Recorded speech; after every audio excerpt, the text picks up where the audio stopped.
You know, I think I'm finally at a place where I'm feeling more comfortable saying no, and kind of knowing better like what it is I really want to be doing. I'm still honing that, and I think like as is always the case, it's like the question is like what's the next step, right? Like I think you're always asking yourself like what's next, which I think is problematic because then you're not spending as much time thinking about what's happening right now, you know? And so I'm trying to ask myself, I'm trying to do two things. One, say no more, and two, I'm trying to focus more about what I'm doing in the moment instead of getting caught up in what it means in some like grander journey. So often it's like you're thinking about what the next job is going to be. That's the other thing too. You keep calling it a job or a gig or things like this. And I mean, like I certainly didn't come from a family where like somebody was going to like pay for me to have an apartment in New York, you know, or like whatever. I no means like came from a difficult or tough upbringing, you know, like I had everything I needed, but there was no like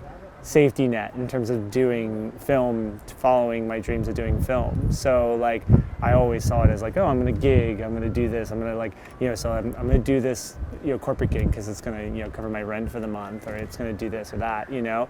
And I think more and more through sort of doing different kinds of jobs and seeing other people, how they live their lives and how they operate things, like I realized like, oh, I can actually like now make a good enough living doing the things that I really believe in more so, and not have it be such a financial decision, but be such a sort of like decision made out of like this kind of desperate idea like, oh, I need to be working. I just need to be working. No matter what it is, I need to be working.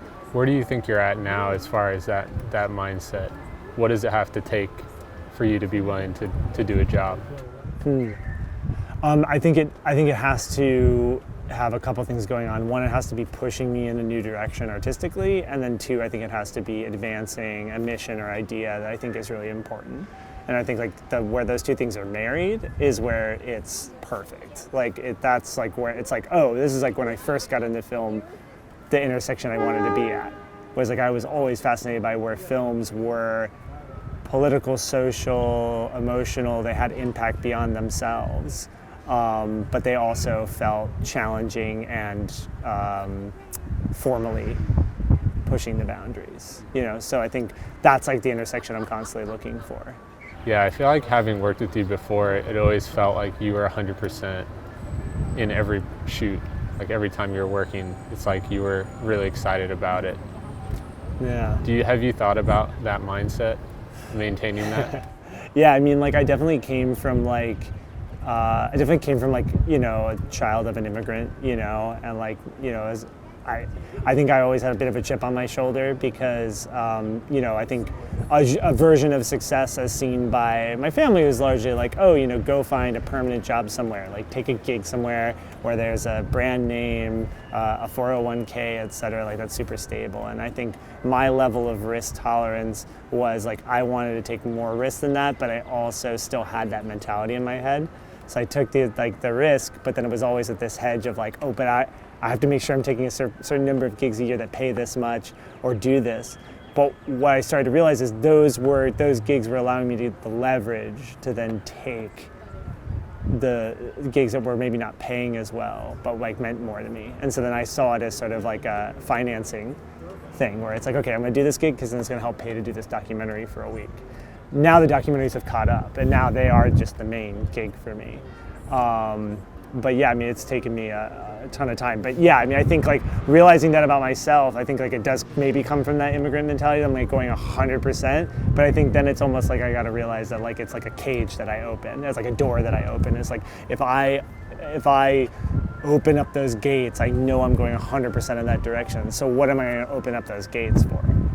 And I think it's like I can't stop me going 100%. I haven't figured that out yet, but I can decide where I'm putting that 100%. And so I think I'm being more judicious about that. And then I'll figure out how to throttle the 100% at some point. But I guess I should like set it up. But like, so I right now about to come out is a project called Unprecedented, where myself and the director Alex Holder had exclusive access to Donald Trump and his family about mid-September 2020 to about June 2021.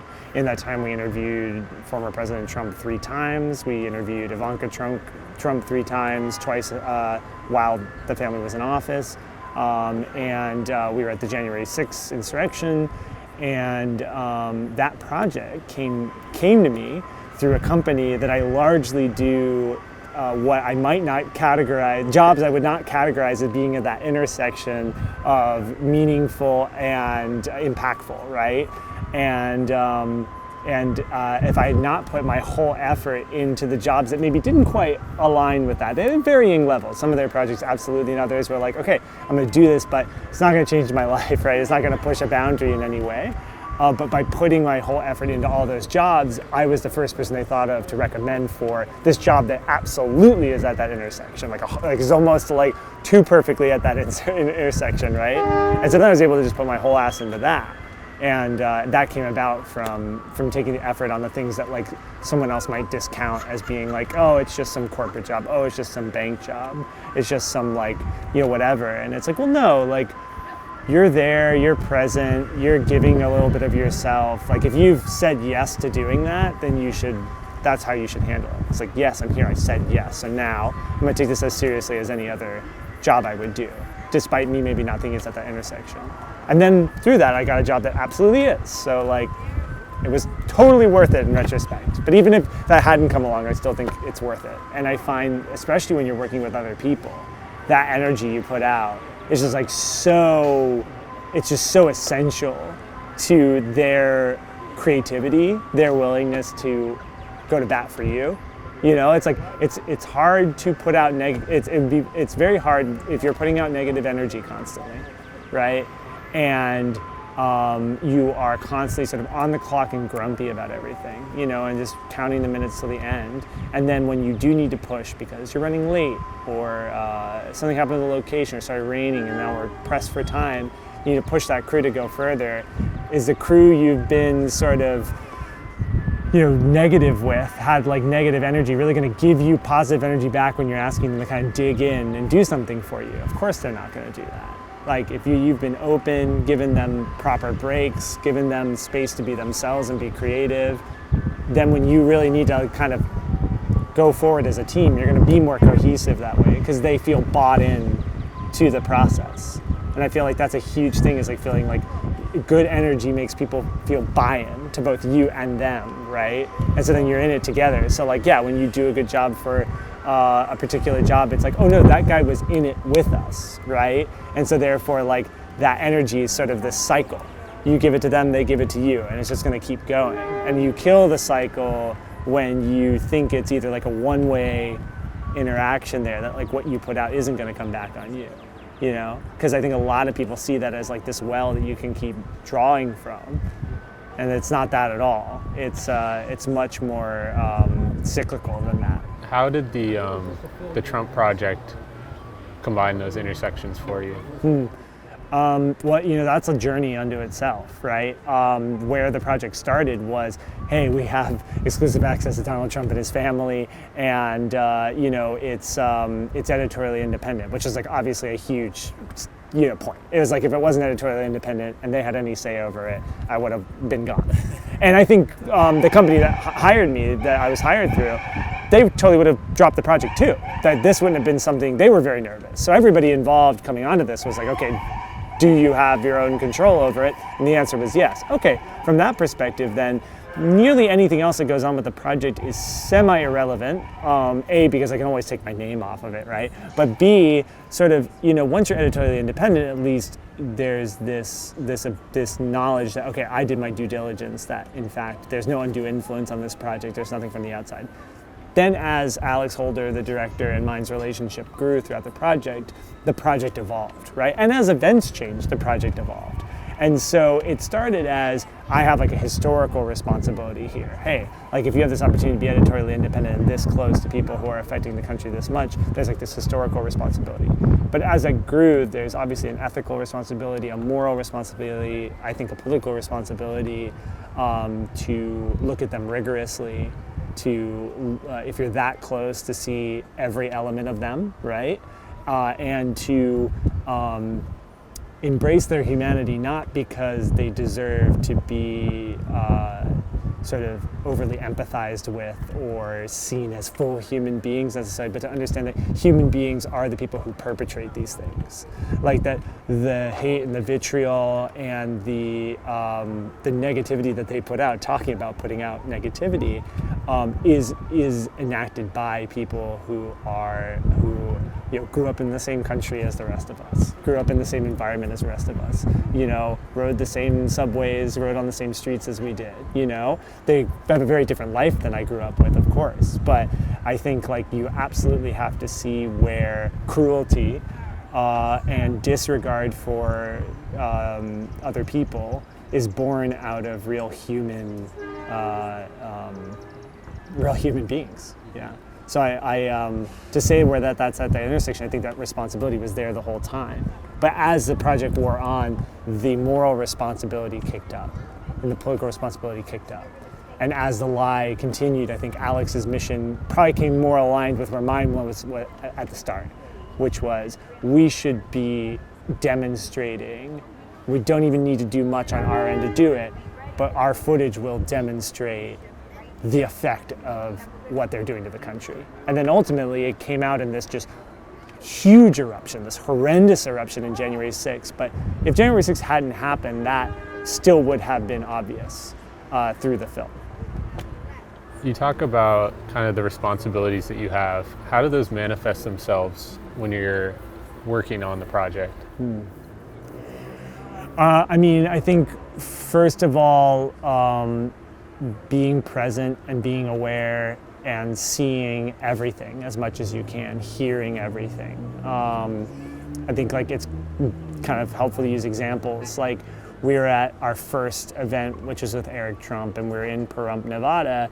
And, Alex had a very narrow focus on sort of at the time of we're going to cover the rally, we're going to cover the speech, we have exclusive access, whatever. You can get some shots of people milling in, but, sort of they're the focus, But I'm whatever, I'm here at the camera. So I just start filming around, and there's a scene in which a woman is handing out, I think it's important to note, a white woman is handing out signs that all have different sort of Trump supporter information on them, like women for Trump, Asian Americans for Trump, Black voices for Trump.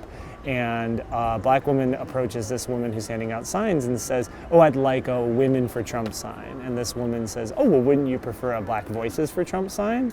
And then there's this uncomfortable exchange where the woman who asked for the sign was like, "Well, I am a Black voice for Trump, but and the woman was like, "So then take that sign," and basically forces that sign on her, right? And in that moment, that was me, sort of fully feeling my responsibility. Oh, no. That moment says something about the supporters, their interactions, the Trump movement, etc., and in this little microcosm. And I have to always be looking for those little microcosms. Our joint mentor, Marco Williams used to always say, the universal is found in the specific. And it's always looking for that specific. So I think that's first and foremost where I always see my responsibility is where can I find the specific moment that speaks to the larger truth? Because that is what film is small moments or big moments, but moments isolated that sort of through an ineffable quality of film can engender feelings and emotions and reactions that hopefully will change people's minds or perspectives, or at least give them a beat to maybe reconsider things, What? How do you kind of keep that open mindset and that searching and that looking for these moments mindset? Well, I think there's definitely a sort of there'd be sort of two answers I could give. One is sort of a very sort of academic, prosaic sort of, or poetic rather, and there's a much more prosaic sort of practical way of thinking about it. So the prosaic practical way is this idea you're always missing something. Even if you're the best shooter in the world, you're always missing something, and so you're trying to not just reduce what you're missing. That's sort of the old way of thinking, I think, in a lot of ways. It's honing in on what you are getting and how it's important to what you're getting, right? One of the big things, I was filming something the other day where we're chasing storms, right, and doing a storm chaser. And so the director says something really good, which is yeah, we're chasing storms. It's good to get the storms, but we want to focus on this chaser, on the photographer, right? This is her story that we're telling. So that alone is a focus that's different from if I went in there, I could totally cover it and just show storms and her, a little in the foreground or whatever. But no, like it's as important in that moment, even though there's an incredible big storm, that life-changing image going on over there. We got that, but then also getting the life-changing moment that's happening with a person internally, So like I think that you have to, be aware of what the bigger truth you're trying to tell is, and then be looking for those moments. So I think it's like constantly telling yourself you're missing something, and then this more broader sense of like, okay, but of what I am able to capture, what is sort of key to the story, and then also leaving your mind open for things that are totally unexpected and don't jive with what you were thinking, because like that clash is also important too. And I think that's like the great difference between documentary and spot journalism. I won't give like long form journalism, I won't throw that under the bus, but I think like spot journalism is very much like, okay, there's this story, I'm coming in, I gotta get this quote, I gotta talk to this person, I'll get the quote from the police department, I'll get the quote from this person, bystander, okay, we have our story. Whereas like the beautiful thing about documentary is you're there for 3 months before you really know what your story is. Like you really know what the subtext is, the tone, the themes of it are. And then you start to really find things that fit in with those themes you're observing. And then everything kind of clicks into place from there, How did that come together with this project? I think the bet at first was proximity to these very powerful people, right? That was like the first bet in the Trump series, is that if we're close to the most consequential people in the country at this time, we'll get something, right? But I think as time wore on and as sort of the project developed, I think what it was engendering in the country became more important, and particularly in their supporters, right? So that became much more of a through line. Also, I think events dictate these things. There were times when we just weren't in their orbit. They weren't answering our texts, whatever, we didn't have access. So what are we gonna film? We're gonna film people rioting outside of the vote counting center in Philadelphia. We're gonna get people protesting outside of the Georgia State House down in Georgia, try to say the election was stolen. And as that wore on, the themes and the ideas of the events, they started to connect to what was happening before with the rallies, right? The fear mongering, the demagoguery, et cetera. And sort of like, I think that's the best thing about documentary, is sort of like the sum of what you've captured will start to tell you, if you're paying attention, what the themes are. And obviously that's all colored by personal experience. And I think that's why it's super key to have as many voices on a project as possible. Because what I see in a sort of group of material, somebody else might see something completely different. But I think as a filmmaker, you are looking for story. You are looking for themes and subtext. And so I think like in this project, it just bore out of constant discussions between myself and the director.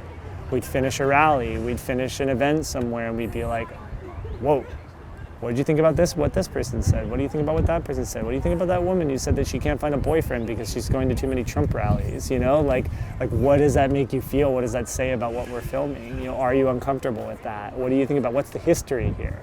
What are they hearkening back to? What's, so often the clash between, and it's a good clash, but the clash between Alex and myself is, Alex is from the UK.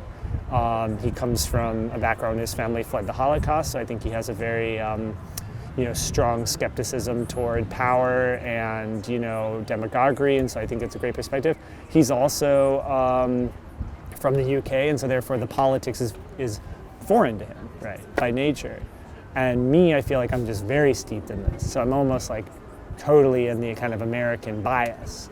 But I feel like I do have a strong sense of like history and politics in that, so I think like that conversation was constantly going on, where it was like his curiosity and a bit of naivete, but being very smart and recognizing things for what they are, and me sort of being like steeped in it and kind of constant. And between that sort of is this alchemy of, I think, where we ended up on the project. And so like that is where I think these themes and ideas started to be like honed and realized, and like what we were looking for. And then I think after the fact, in the edit and through interviews with journalists, we were also able to hone the message. I think Eddie Glaude Jr. is the head of the African American Studies Department at Princeton University. Is one of our interviews. he has this great line that comes toward the end of the Insurrection footage where he says, sequences where he says, the kindling was always there, but the Trumps lit the match. And so you don't just blame the kindling, you gotta blame the person who sets the fire, And I constantly was telling Alex, they are playing with fire. I was constantly saying, they're playing with fire here. It's cruel, it's demagogic, it's terrible, and it's going to have a result, some result that is horrible. Because they're sort of going to this well that politicians have gone to for decades, this racist well, this fear-mongering, anti-immigrant, etc. But they are going to be the first to really have it result in such a horrific outcome, just because their power now was so outsized at the time. And so I knew from Father John Coughlin, from the America First movement, from the KKK, that these appeals have always been made to stir up white resentment and white anger, and I kept saying, this is what's happening here. Now, where it ends up, we have no idea, and it ended up in January 6th. But that was always this, that where that intersection was constant. It was I kept saying, this just all rhymes with history. This is going to go bad at some point. Yeah. Was there a moment, or maybe multiple moments, when you felt almost shocked, or this, how is this happening, or I can't believe this is real, or anything like that? Well, I'm going to save the more obvious one, which is Jan 6. But the one moment, which is less obvious, where I really was, I think my eyes were really open. You can read a million stories about how big Trump rallies are. You can read a million stories about how fervent Trump supporters are. But until you are sitting in a rally, I was in a rally in Omaha, sudden cold snap. It's 10 degrees all of a sudden outside. I had to go buy a coat at Burlington Coat Factory just to stay a modicum warm. But the whole time I was on fire, not because I was excited by what he was saying, I was horrified by what he was saying, but because I was watching and filming the faces of the people listening to him. And I grew up really religious, and the only analogy I can find is people at a religious event in complete rapture. And that is when I could not believe what I was seeing, which I was seeing a politician, not a spiritual leader, not a reverend, not a televangelist, but a politician who inspired that level of fervor amongst his supporters and belief amongst his supporters. And I think until you're standing there, I try my best through the imagery to get it, and hopefully that comes through, but I think until you're standing there and you're looking at it, you actually you can't believe that's happening. You can't believe that level of dedication and sort of enrapture can happen. And then, I think January 6th is obviously the moment where I can't believe this is happening. January 6th is every moment of it is sort of etched in my mind, and the absurdity of it. You had guys in Revolutionary War garb with the old snare drums that they're drumming along. While they march, you have people dressed up in different outfits. You have a guy I can only describe as an Ohio suburban dad with, he probably has a minivan and 5 kids, right? But then looking at me with the most convinced eyes saying, isn't this the most beautiful thing you've ever seen? And I normally am kind of quick and quippy and can kind of say something funny or something that would make them at least feel like I listened to them back, so they don't draw too much suspicion. And I actually couldn't answer. I couldn't even come up with any response, because in my mind I'm thinking, this is the worst thing I've ever seen in my life, or close to it. I'm watching my country disintegrate, and yet you think this is the greatest thing ever, us living in just two different worlds was just so shocking and so surreal.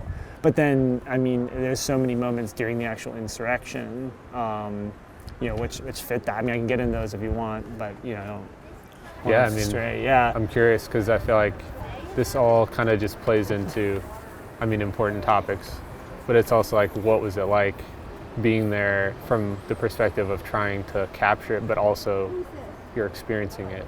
Yeah. Something that's dangerous and shocking.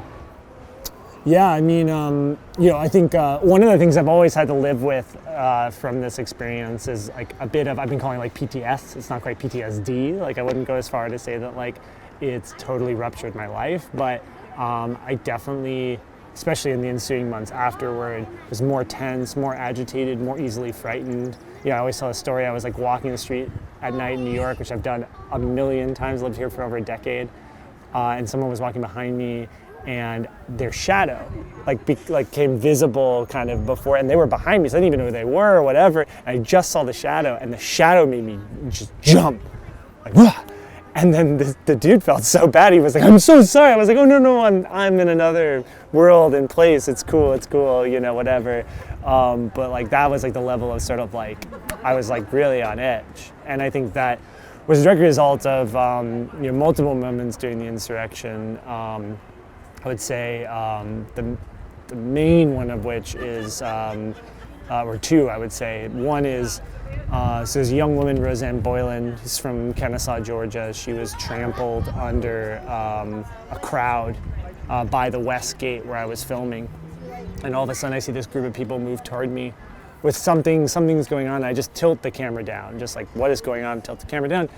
And there's Roseanne's body there, laying lifeless. And she's blue. They then try to perform CPR on her. It doesn't seem to work. And then at a certain point, I was like, okay, I don't want to film this, beyond the moment that I got, and some auxiliary moments to explain what it is, so that for history, for people's knowledge and for sort of the record, this is recorded, because I think it's really important that people see that, in the words of her brother-in-law, who said that, Trump killed the people who loved him most that day.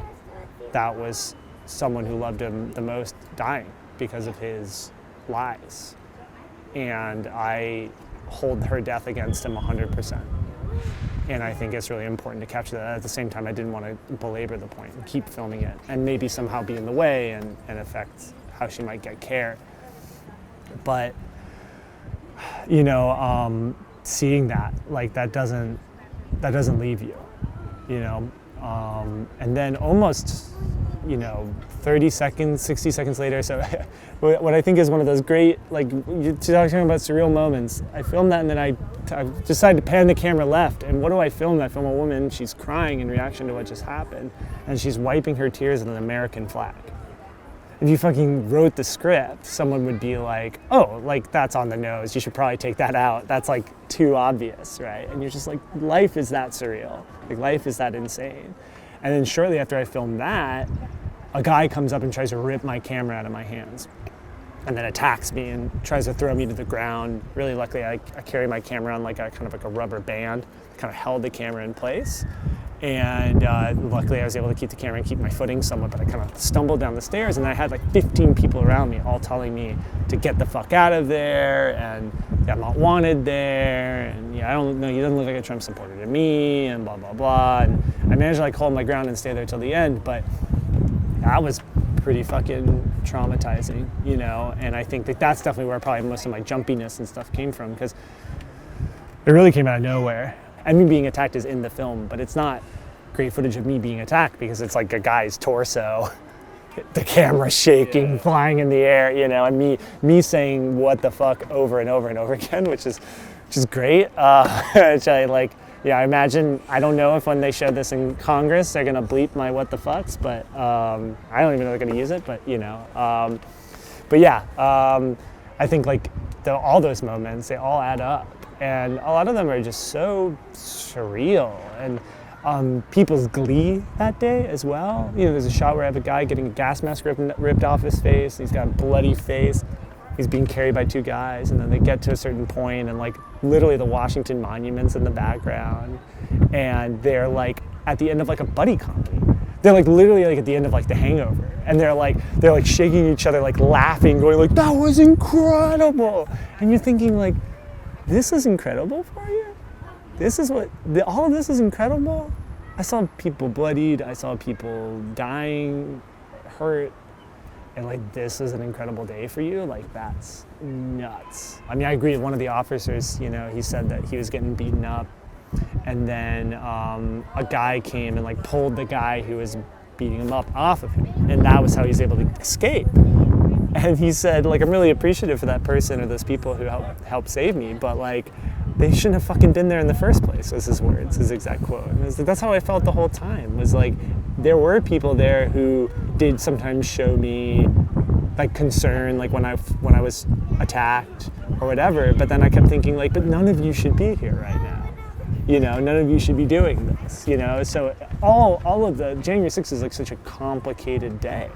It's very clear what the president did. He incited it. Like that's just like not even a question in my mind. I think the facts bear that out as well. But within the day itself, like with anything, there's these like funny moments, these sad moments, these dark moments, these like, you know, a vice extremism reporter who we interviewed for the documentary, we didn't use this quote in the film, but she said, I saw a labradoodle. I saw somebody there with their labradoodle. She's like, someone brought a labradoodle to the insurrection. And like, I was just thinking like, yeah, that's what kind of day it was, you know? It was that kind of day, yeah. Did it change your opinion of humans or Americans or anything like that? Yeah.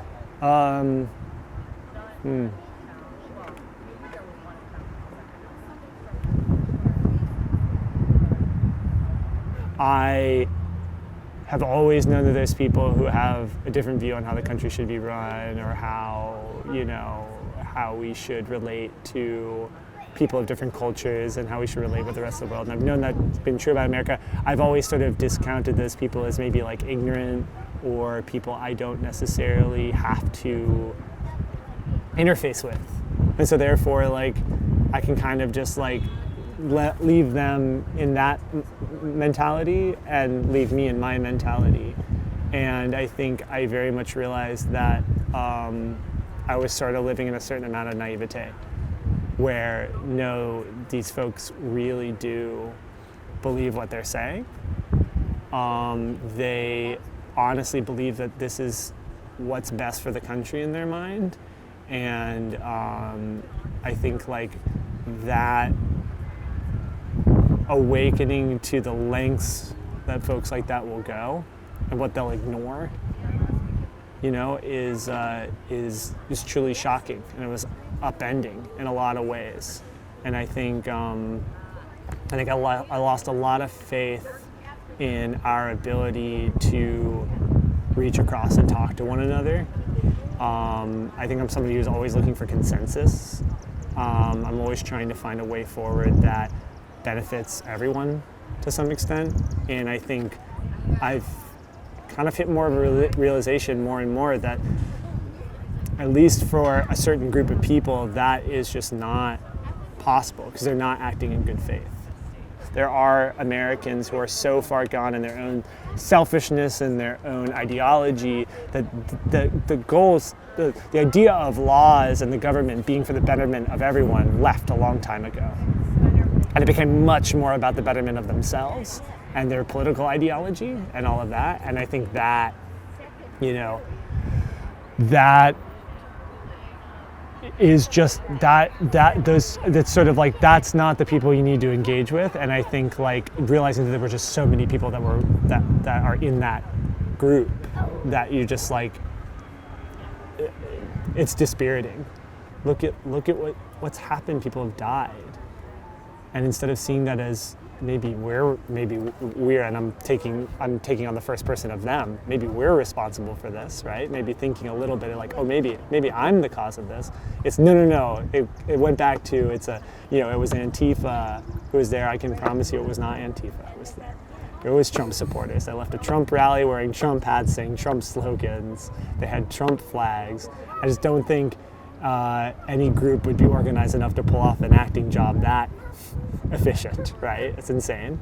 But it's a way of not facing the harsh reality that it was their rhetoric and their mentality and what they really believed that got them to that point where they fucking desecrated the country. It made me believe more and more that this is a adversarial fight a little bit more than a consensus.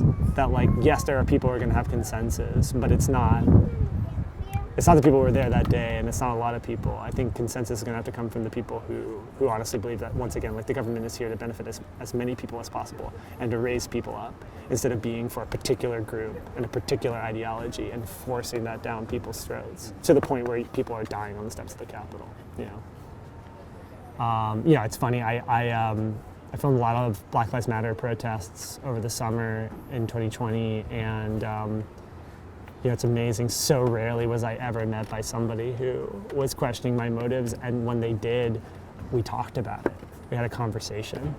What is my role here? Why am I here filming? What am I doing? What am I doing it for? What's the bigger mission?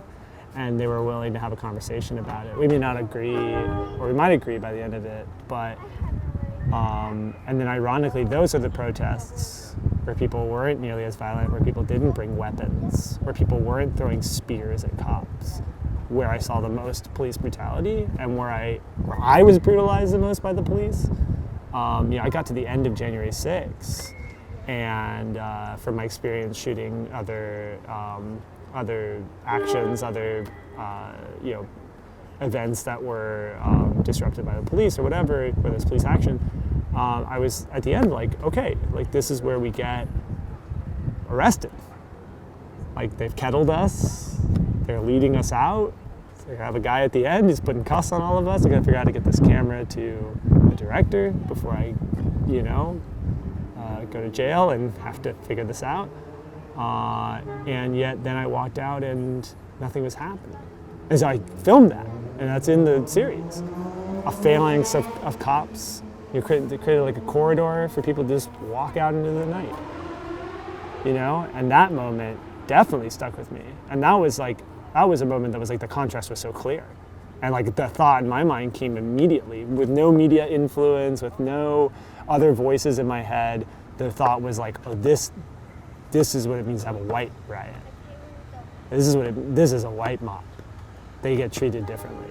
And how about the interviews and the time spent like with the Trumps themselves? What was that like?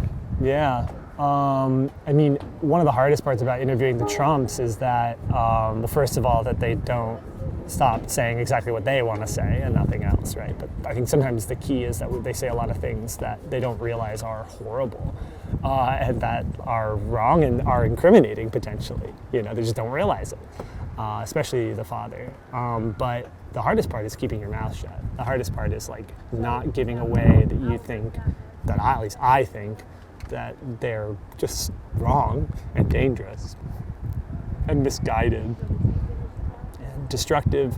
But I think trying to just not let my face betray that, I had an assistant camera person who came on for our third Trump interview. She didn't know anything about the project, and I really had wanted her on at multiple points. And I was glad to get her on, but actually when we called her about the job, she was actually at a shoot for Planned Parenthood. So it's like, it's this irony of what she was then going to be asked to go work on the next week. I think like seeing her prepare for the job, she asked me a lot of really important questions. She asked me, is there any point at which I would be alone near Trump? This is a very legitimate question with the accusations against him. And it was something that as a man, that hadn't occurred to me as a potential issue, right? And it brought back into focus this being our third interview with Trump. Maybe they had become a little bit inured to it all a little bit. I'd kind of been like, yeah, he's terrible, but you get through it, you keep your mouth shut, you push through. And it was kind of like, no, this whole time I've been keeping my mouth shut and I've been miserable. It's been hard because I have this person who's spouting things that just run against my core beliefs, not just like a political belief, not just like a disagreement over policy. Like, oh, I don't like his feeling about tariffs from China, right? It's like, no. Like what he is saying runs counter to like what I'd like to think is like my core ethics and my core values, and to just not be able to respond to that and just let him talk. It's one of the hardest things in the world, but it's one of the most brilliant things about the film. Alex's best bet was by letting them talk, not confronting them, because every other journalist confronts them. And what is their reaction to confrontation? They fight. and they just say the same thing but more, but worse, right? And it becomes about the interviewer as much as about Trump. And Alex's great bet was, no, let's be honest. Let's just let them talk. Let's let them show their true colors over time. And that was a great bet. It was a great bet, especially because now it's evidence. It's evidence for the January 6th committee. And one of the hardest interviews is Mar-a-Lago. We did our interview in Mar-a-Lago in, I want to say, February of 2021, February or March. And so, the insurrection was a month or two old at that point,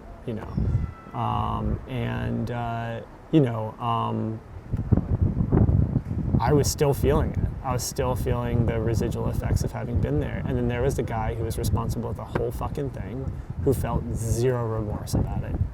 Zero issues. Like, I wanted to look him in the eye and be like, someone fucking died. Multiple people died. I saw one of them die. And you are saying that it's this totally legitimate protest, and that it was blown out of proportion, and that you claim no responsibility for it. Like, that is unnerving to have to listen to when it's like directly affected your life. And you know that he's the cause of it, and he's not taking responsibility. It's really hard to keep your mouth shut and not want to just emotionally react to it. How are you moving forward from this?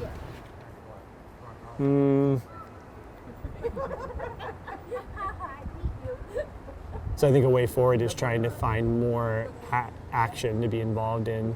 And once again, too, then to think about doing projects that are pushing things in the direction I think they should go, and feeling a responsibility to do that more than before the insurrection, where it was like a little bit more about, okay, I gotta earn a nice living, gotta live a comfortable life.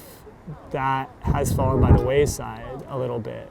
And it's like, no, like I gotta be doing things that are important.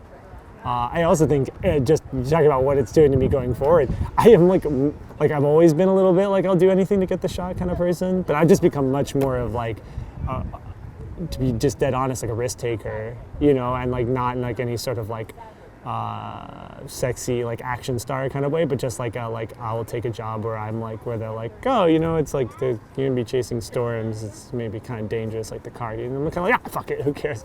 Like I was at the insurrection, who cares, kind of, and I do think I gotta check that sometimes, because I think there is this sort of like adrenaline junkie thing, and I've seen it from the people who cover protests even more fervently than I do, photographers and whatnot, who it's like they're looking for the next one, they're looking for the next one, they're looking for the next one. And like that's a bad place to be in. And so I've tried to curtail that. But it is definitely affecting what I think about doing going forward. I feel more free and more comfortable to take risks, because it's sort of like what could happen to me worse than what's already happened a little bit, and that like maybe that is important and more important than I thought it was before. That when you go to that kind of extreme, you actually do find things that are really telling about people, about our society, etc. And so at the extremes, like I find the extremes more important now to look at than maybe I kind of sort of shied away from them. It was more like, and I still believe this, like should tell the stories of everyday people, people in the middle a little bit. And I love telling those stories too. What would you say to someone who's searching for that balance of finding meaning in their work and trying to make a difference? What kind of advice would you give to someone? Much like the documentary process, which is about like meaning will present itself to you as you go through the process. Like I think I see like my career very much in that way as well, that as I go through and I put things out in the universe and I take risks and sort of will make compromises for things that I believe in versus I'll make no compromises for things that I don't, right? Has brought about projects and things that do have meaning. And so the meaning has found me by way of me sort of chipping away at it. There's people I've worked for, I'm gonna leave it vague on purpose, but there's people I've worked for who I think 5 years ago I would have done anything to work with. And then I work with them and they're great people. And they're really talented, and I'm amazed by their level of skill. But I'm like, oh, that's not what I want to be doing with this medium.